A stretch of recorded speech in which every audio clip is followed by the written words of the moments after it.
terfi aydılman vatanın eyyal münden birdi. Ey ağalar telerimin dirdi, hayıp kıftar olum şirin vay.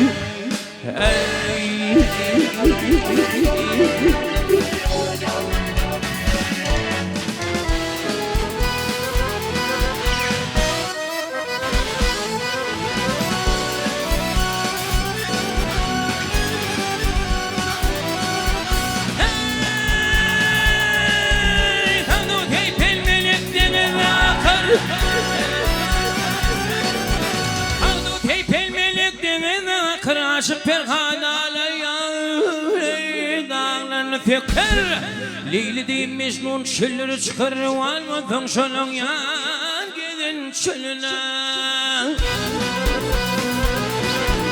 Ey meddanatın nulu havalı kâbe Ve türbulur lamdın funlele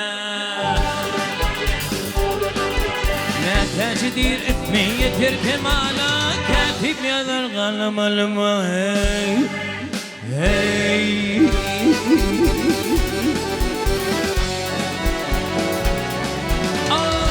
Aşık çıkır nanani yadet haller lalani Yerde beşir koyuktu kuşturuyor yarımın halanı Kamran karıkçıdır tallı tanını Kirpik ok kaşırın yaydı Yerinmiş va hey hey